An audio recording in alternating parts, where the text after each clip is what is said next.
is the desert. So today we will learn about a Mexican cocktail.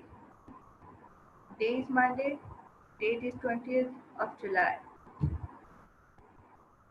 Let's learn what is a folktale. Listen very carefully. A folktale is a story with no known author. Folktales are passed down from one generation to another by word of mouth. Different folktales are told all over the world. Come on next. Do you think this text will be fiction or non-fiction, which is on the page number 42? Look at on the text which is on the page number 42. Rattlesnake and Mouse. Rattlesnake and Mouse. And tell me, is it a fiction or a non-fiction? Let me tell you first what is a fiction. Fiction stories are totally based on imagination. These stories are not true. Okay? In fiction, we can say those stories which are fully based on the imagination, these stories are called fiction stories. And let me tell you about the non-fiction. Non-fiction is related to our life, to a truth of a life. Okay, in non-fiction, the story which is really existence, which is really happened with us, or written in the story, or written in the book, a true stories. Non-fiction is related with the true stories regarding information, whatever the information is given, events, or about the people. Look at on the screen. This story takes place in Mexico, in the snoring desert. Coyote is a character in many tales. Tales mean story. Tales mean story. In many tales from Mexico, he is always very clever. Two, they are telling us about Coyote is an animal which is very clever. He often tricks other animals. Let's read out about Coyote tricks rattlesnakes in the story. Look at this box, language detective. We put speech, listen very carefully and look at on the screen. We put speech marks around the words like a character says. Look at the punctuation before the second speech. Okay, leave the reading. Just look at the blue heading. Blue heading. Okay. The word is written. Okay. Who said this word? Mouse. It's me. Okay is said by mouse. So look at the two commas, quotation marks. Can you see these speech marks?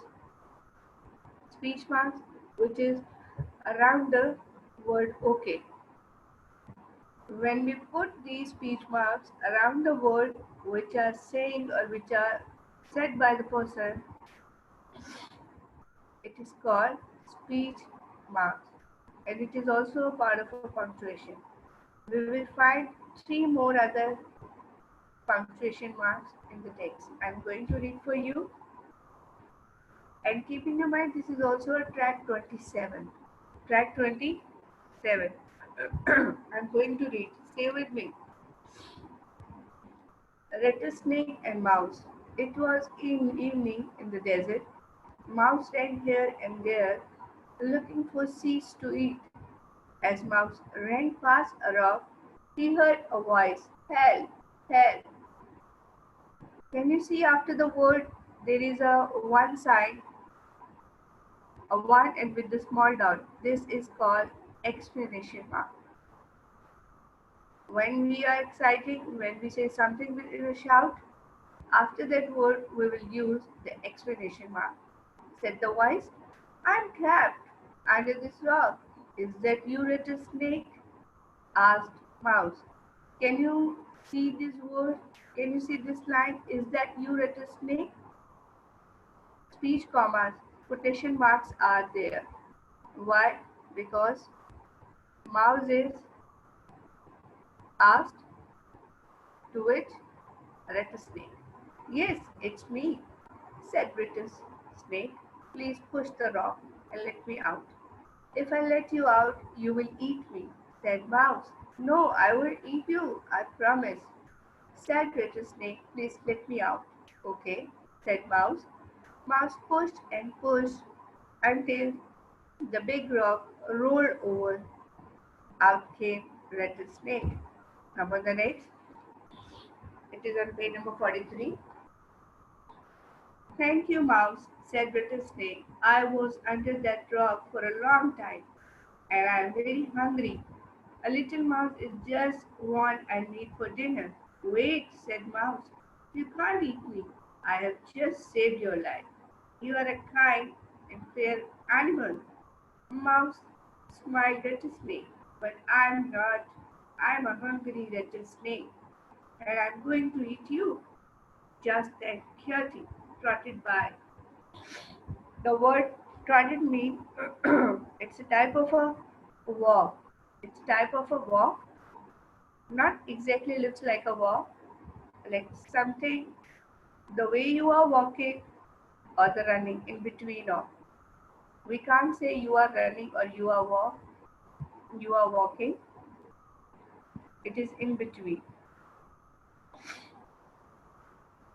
Just then Coyote trotted by. Mouse called out, Coyote, please talk to Rattlesnake. Rattlesnake was trapped under this big rat rock. I rolled the rope over, saved her life. Now she is going to eat me. That's so unfair. Coyote stopped to listen. What did you say, Mouse? Were you trapped under this big rock? No, said Mouse. A rattlesnake was trapped under that rock. I'm sorry, I don't understand, said Coyote. Did Rattlesnake push this big rock over? No, shouted Mouse. I pushed that rock over. Oh, I'm so confused, said Coyote. Explain it again, please. Did Rattlesnake save your life? This is ridiculous, said Rattlesnake. How can you be so stupid, Coyote? I shall. I will show you what happened. Come on the next. Page number 44. A rattlesnake slithered. It means slipping and sliding. You can see the way it's moving. A rattlesnake slithered back into the hole by a rock. I was here and that big rock was on top of me. Rattlesnake explained, like this, asked Coyote as he rolled the rope back on top of Rattlesnake. Yes, said Rattlesnake. Now, do you understand? Yes, said Coyote. Now I understand. Good, Rattlesnake, said Rattlesnake. Push the rope over and let me out. Oh no, said Coyote. I don't want to let you out. I think it is good that you are under that rock. Thank you, Coyote. You have saved my life, laughed Mouse. I thought you were being stupid, but you were just pretending. That's right, said Coyote. I'm a very clever animal. I'm the cleverest animal in the desert. Now stay safe, Mouse, and don't help any more rattlesnakes. This is a story about the rattlesnake and the mouse. We know animals can't talk, only in cartoons or in animated movie where they can talk. Otherwise, they can't. So it's totally a fiction story. Okay, imaginary story. Question answers are on your screen, which are given on the page number 44. The first question is, where was Rattlesnake at the beginning of the story? Where? Write your answer in the chat box. Where? Where was Rattlesnake at the beginning of the story? Under the rock or above the rock? I don't know. You read the story, you will tell me. Where? Yes, great. Keep writing. Okay, okay. I want everybody to please write it in the chat box. Hurry up. Yes, sorry. See, in the beginning of the story, Rattlesnake was under a rock. Next, where was Rattlesnake at the ending of the story? Where? Where? Yes, please tell me. Where was Rattlesnake at the ending of the story?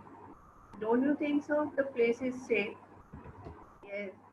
At the ending of the story, Rattlesnake was again under a rock. A very clever animal, but Coyote taught him, sorry, her, a lesson. Okay, how did Mouse help Rattlesnakes? How? How? Mouse pushed the rope away so Rattlesnake could escape. Question number 4. What did Rattlesnake want to do to the mouse? Yes, this is the question. Interesting part. What did Rattlesnake want to do to mouse? Rattlesnake wants to be a good friend of the mouse? Yes. Okay, great. Rattlesnake wanted to eat mouse. Come on the next. Question number 5. Why did mouse say that's so unfair? Why? Why? Why do you think? Mouse doesn't like rattlesnake. This is the reason. That's why. Yes. Or something wrong with the him. Yes. Rattlesnake promised not to eat mouse, but then she broke her promise. Oh, this is not good. How did Coyote trick a rattlesnake? Look at on the screen. Coyote pretended that he didn't understand. A rattlesnake went back under the rock to explain what happened, and Coyote didn't let her escape. Come on the next. Question number 4 on the page number 44. Question number 4. Sorry, on the page number, sorry, page 45. Page number 45. Read the story Rattlesnake and Mouse to choose the correct option. The first, was Rattlesnake kind? Keep in your mind. Yes, she was, or no, she wasn't. Yes. Okay. Great. Stay with me. I'm so happy. Great. No, she wasn't. Was Mouse helpful? Yes, he was, or no, he wasn't. Yes. Was Mouse helpful? Sorry. Was Mouse helpful? Yes, he was. Did Rattlesnake eat Mouse? Yes, she did. Or no, she didn't. Yes. Give me your answer. Then we'll write in the chat box and sit properly. Don't make yourself so comfortable. Sit properly and stretch your back. Did Rattlesnake eat Mouse? Yes. No. Thank you, ma'am. Come on the next. Did Coyote save Mouse's life? Yes, he did. Great. Next question. Think about the character in the story. Answer the questions with R. You can see we will use R for rattlesnake, M for mouse, or C for coyote. Statements are on your screen. Four statements are on your screen. So stay with me and give me a response. Which character is the kindest? Yes, R, M, or C. Which one? Just write only a first letter. Which character is the kindest? Yes.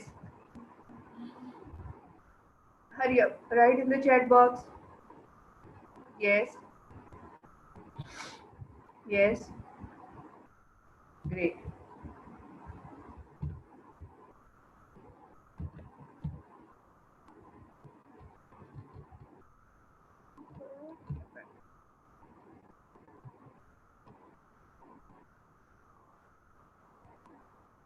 Look at on the screen very carefully. This is your homework. This is your homework. Write in your diary. Write in your diary. This is your homework. Instructions are clearly mentioned on the diet on the screen. Think about the characters in the story. Answer the question with R for rattle, M for mouse, and C for coyote. Write your diary and give me a response in the chat box that you have done.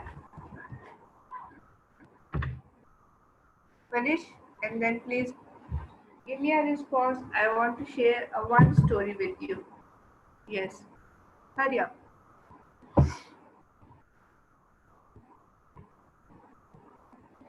Subhan, you will get it. So don't worry. Write your diary here. Yes, beta. Write your diary and give me a response that you have done. Yes. 4 statements are on your screen. You are bound to give me a response.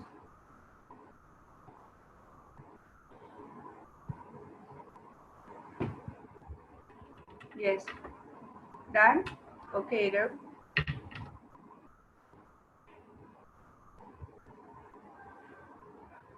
Great guy. Okay, Arisha. Okay, Shahaz. Hurry up. Hurry up. Great. Great.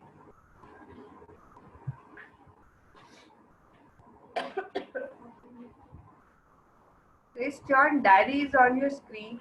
Think about the character in the story and answer the question with. 4 statements are on your screen. Which character is the kindest? Which character is the cleverest? Which character is the hungriest? Who was your favorite character? The last one is about you. Which character is your favorite? Yes. Done?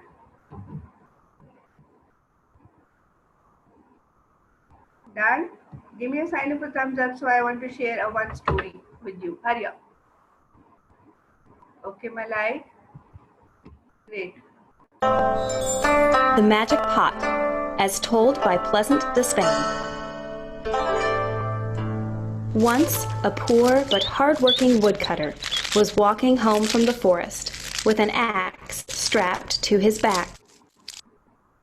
Suddenly, he came upon a large old pot made of brass. It was the biggest pot he had ever seen. "What a fine pot!" he exclaimed. "But how will I get it home? It's too heavy to carry." "Wait, I know." He untied his shoulder strap and dropped the heavy axe into the pot. Next, he tied one end of the strap through one of the pot's handles and the other end around his waist. Then he began the hard work of dragging the clumsy pot down the path to his small house. The woodcutter's wife was most pleased to see the pot and said, "What a fortunate day, husband! You found a wonderful old pot and another axe." "No, wife, I just found the pot. I had the axe before." "But there are 2 axes in the pot," she said. The woodcutter looked inside and was speechless. 2 identical axes sat side by side. As he leaned down to pull them out, his straw hat fell from his head and into the pot. Now 2 hats rested near the axes. "Wife, the pot is haunted!"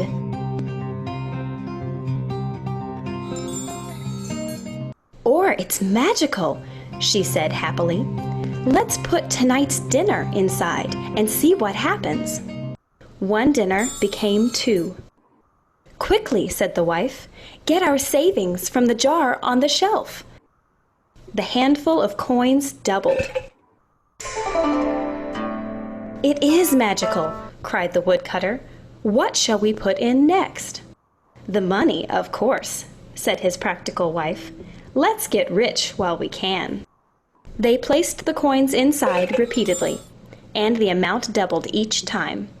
An hour later, every jar, pan, basket, pocket, chest, shelf, and shoe they owned was filled with money. They were indeed rich. "Dear wife," said the woodcutter, "we can build a fine house and have a big vegetable garden, and I won't have to work so hard from now on. I'm so happy I could dance." Then he grabbed her around the waist and began to dance around and around the small room. Suddenly, he slipped on some loose coins and accidentally dropped his wife into the pot. He tried to pull her back out, but it was too late. He now had 2 wives. They stepped out of the pot and looked closely at each other. It was impossible to tell them apart. "What have I done?" cried the woodcutter. "Can a man live with 2 wives at the same time?"